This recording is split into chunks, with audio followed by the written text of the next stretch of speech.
Deep work rare है या meaningful है। हम डीप वर्क करके मतलब फोकस करके क्या हम अपने वर्क में, क्या हम अपने एरिया में एक्सपर्ट बन सकते हैं, इसके विषय में जानने वाले हैं। नमस्कार दोस्तों, मैं आपका दोस्त शैलेश कुमार। एक इक्वेशन के माध्यम से इसको समझने की कोशिश करते हैं। ये इक्वेशन सिंपल इक्वेशन है। बताया गया है meaningful work produce equal to invest time into intensity of work. यदि आपको मीनिंगफुल वर्क करना है तो या तो उस वर्क के लिए अपना टाइम बढ़ा दीजिए या उस पर फोकस बढ़ा दीजिए। दो प्रकार से आप मीनिंगफुल वर्क कर सकते हैं। तो ये रहा इसका सिंपल सा साधारण सा उदाहरण। अब बात करने वाले हैं कि हम डीप वर्क क्यों नहीं कर पाते, क्यों इस पर फोकस नहीं कर पाते। सिंपल सी बात है कि इसमें होता ये है कि हम मल्टीटास्किंग करते हैं, एक साथ बहुत सारे वर्क करने की कोशिश करते हैं।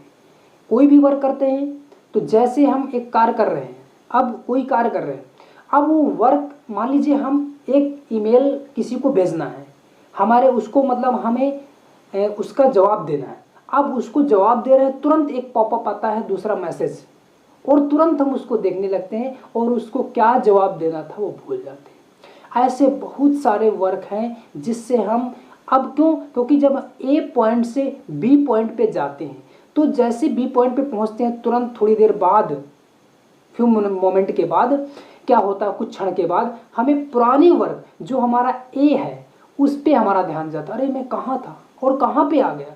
तो ये इस प्रकार से हम डीप वर्क नहीं कर पाते क्योंकि हम मल्टीटास्किंग करते हैं, मल्टीपल वर्क करते हैं और एक साथ करने की कोशिश करते हैं, इसलिए हम मीनिंगफुल वर्क नहीं कर पाते हैं। अब ये मीनिंगफुल है कैसे, डीप वर्क मीनिंगफुल है कैसे, आप देखिएगा।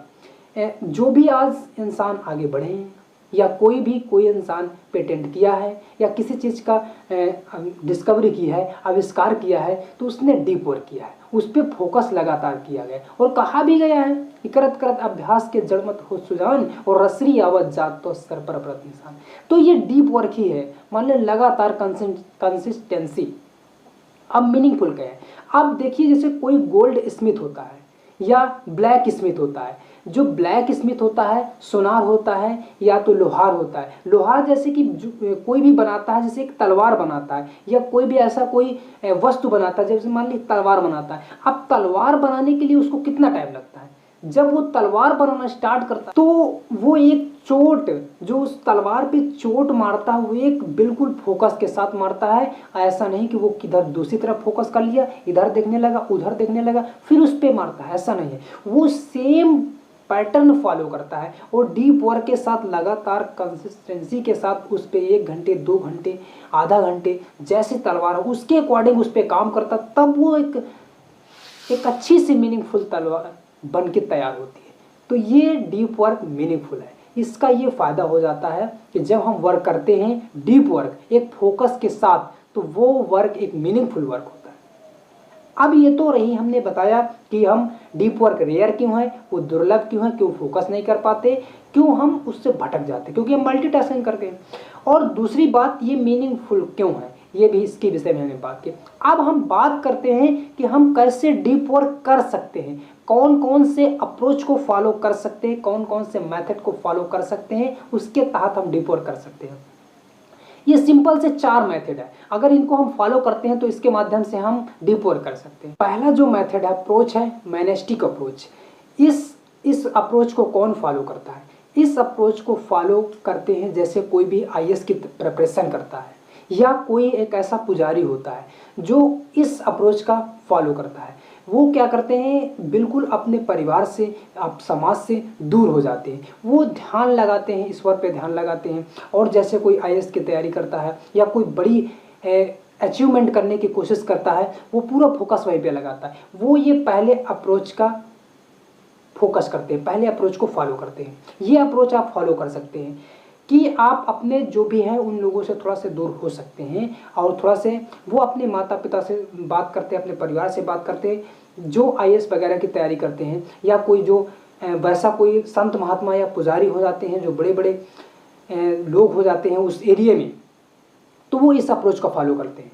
इस अप्रोच के माध्यम से वो वर्क करते हैं। दूसरा जो हमारी अप्रोच है जिसको हम बोलते हैं by model approach. By model approach, बहुत से लोग बोलते हैं हम तो परिवार को छोड़ नहीं सकते, हम तो समाज को छोड़ नहीं सकते, हम तो इस दुनिया को छोड़ नहीं सकते। वो क्या कर सकते हैं, वो इस अप्रोच के बाई मॉडल अप्रोच के अकॉर्डिंग क्या कर सकते हैं, वो अपने टाइम के अनुसार, जैसे मान लीजिए अपने परिवार में रहना है तो वो क्या कर सकते हैं कि जो भी टाइम है उनका उससे मान लीजिए काम कर रहे हैं, अब पूरे महीने में पूरे दिन में जो हमारा दिन का 24 घंटा का शेड्यूल है उस पर आप 2 घंटे 3 घंटे 4 घंटे जितना 1 घंटे आप फोकस अपने जो भी आप कार्य करते हैं उस पर 1 घंटे बिल्कुल मनन के साथ बिल्कुल फोकस के साथ वर्क करिए।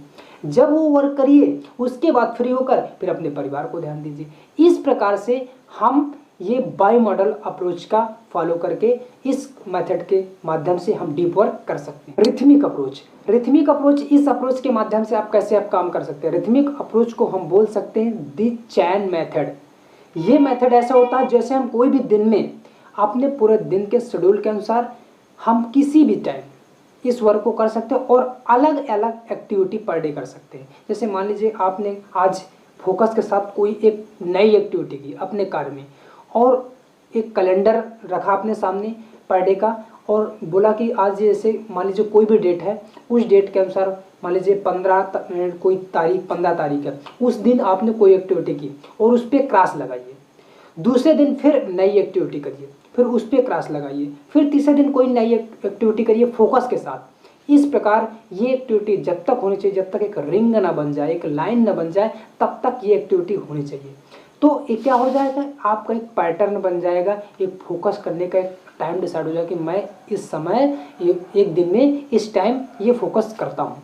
तो इसको बोलते हैं rhythmic approach, the chain method. तो इस मेथड को भी आप फॉलो कर सकते हैं। ये मेथड्स भी लोग बहुत अच्छा अपने एरिया में फोकस करके और अच्छा वैल्यूएबल वर्क किए हैं, प्रोड्यूस किए हैं। चौथी अप्रोच की बात करें तो वो है जो कि बिल्कुल नॉर्मल भाषा में उसकी बात कर सकते हैं। इस जो भी कोई भी अप्रोच को फॉलो नहीं कर पाते हैं, अपने पूरे टाइम के अनुसार इसको फॉलो नहीं कर पाते, तो ये अप्रोच फॉलो कर सकते हैं। इसको बोलते हैं कंसिस्टेंसी अप्रोच। अब इस अप्रोच के माध्यम से कैसे कर सकते हैं, आप पूरे दिन में जो भी आपका टाइम है उस पूरे दिन में आप जो भी 5 मिनट 10 मिनट 15 मिनट 20 मिनट अपने टाइम के अनुसार बिजी शेड्यूल में कुछ भी हो, लेकिन आप थोड़े समय से स्टार्ट कर सकते हैं। मान लीजिए 10 मिनट स्टार्ट किए और उस समय अपना जो भी काम करते हैं उस समय कोई भी 5 या 10 मिनट आधे घंटे के लिए आप वो वैल्यूएबल वर्क करें, वो अपना डीप मतलब फोकस के साथ वो अपने कार्य को करें। तो ये अप्रोच 4 अप्रोच हैं जिनके माध्यम से हम कोई भी वर्क को कर सकते हैं और ये इनको फॉलो करके हम डीप वर्क कर सकते हैं और इस कंपटीशन की दुनिया में हम उन लोगों से आगे निकल सकते हैं जो हमारे साथ कम्पिटिट कर रहे हैं, जो हमारे कंपटीटर हैं। कंपटीटर क्योंकि हर क्षेत्र में लोग कंपटीटर हैं और वही आगे ग्रो कर पा रहा है, वही आगे ग्रो कर पाएगा जो डीप वर्क करेगा। जब डीप वर्क आप करेंगे तो क्या होगा, आप अपने एरिया में एक्सपर्ट हो जाएंगे और उनसे आगे निकल जाएंगे जो आपके साथ हैं। सो आप डीप वर्क करें और अपने एरिया में आगे निकलें, यही हमारी शुभकामनाएं हैं। तो लर्निंग को इम्प्लीमेंट करें और ग्रो करें अपने एरिया में। तब तक के लिए धन्यवाद। All the best. जय हिंद।